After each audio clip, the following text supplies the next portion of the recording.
Hello, my name is Deborah Medina, and I will be informing you of logical versus emotional intelligence and as to why I believe both are an elaborate duel in forming a well-rounded person. So before we begin, I would like to test your emotional and logical intelligence with some simple and easy questions. So there are 3 women here, and each are experiencing a different type of emotion. Is the first experiencing shame, anger, sadness, or pain? Is the second experiencing embarrassment, fear, sadness, or surprise? And is the third experiencing sadness, embarrassment, shame, or disgust? So below I inserted some nonverbals that would help us in determining their emotions.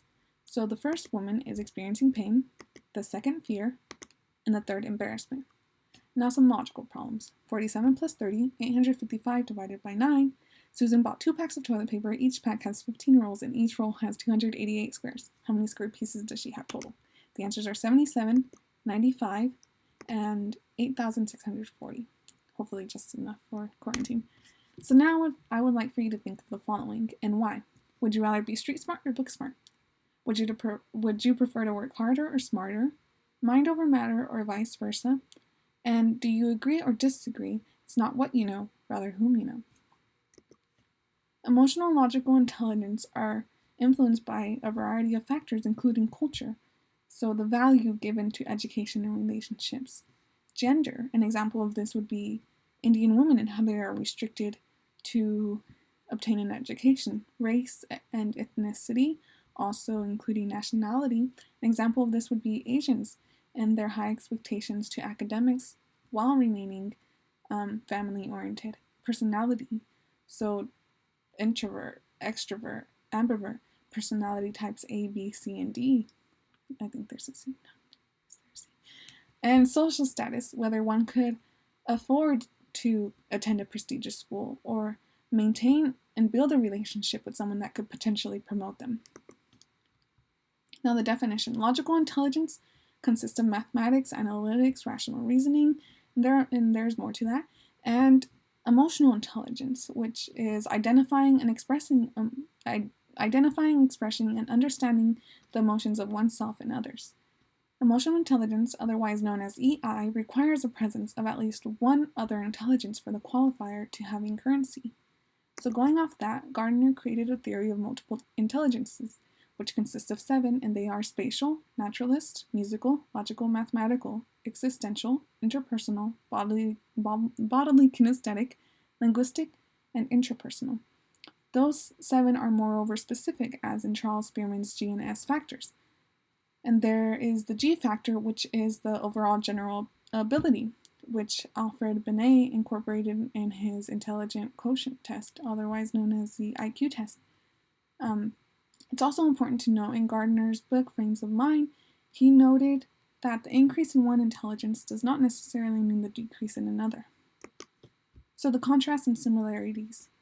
Logic was favored in the 21st century, it still is, and an estimate of around 20% of life success contributes to IQ. However, that does not mean that the remaining 80% solely contributes to emotional intelligence.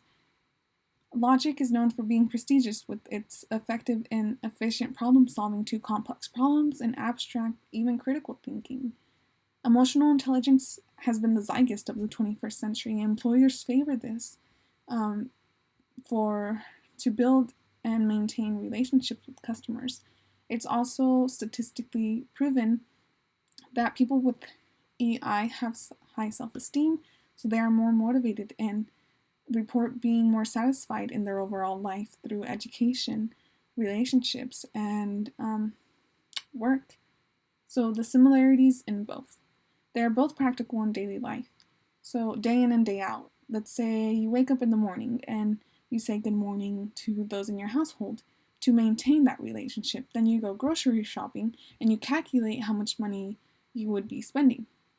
And you use logic and emotion in career fields, like I said, to maintain those relationships with your coworkers, and you may use basic math or even complex math in your career field. Both call for improvement. However, this is refutable between which can be improved the easiest. So now the cons of both logic and emotion. As you can see, I inserted a photo of Sheldon Cooper from The Big Bang Theory, and he is known for his keen mind and being logically intelligent, except he lacks emotional intelligence because he ruins relationships and he violates social norms. Another example of this would be Brain from Pinky and the Brain. People with high logical intelligence are often perceived as uptight and showing lack of emotion. It's also important to note that sometimes there is a lack of common sense within these people that are really logically intelligent. They forget to look at the big picture. And on the emotion side, the cons are people are really vulnerable. They fall prey to their emotions because they don't understand their own emotions. They become repressed, and it could also be that they could become narcissistic and a bigot. So, in Daniel Goleman's book, Emotional Intelligence, Why It Can Matter More Than IQ, he notes, in a sense, we have two brains, two minds, and two different kinds of intelligence, rational and emotional. When these partners interact, well, emotional intelligence rises, as does intellectual ability. So, an example that I like to use is Albert Einstein, whom I think had both logical and emotional intelligence. He is a world-renowned physicist, and he quotes in Gardner's book, "Truth and physical matters can of course never be founded on mathematical and logical considerations alone."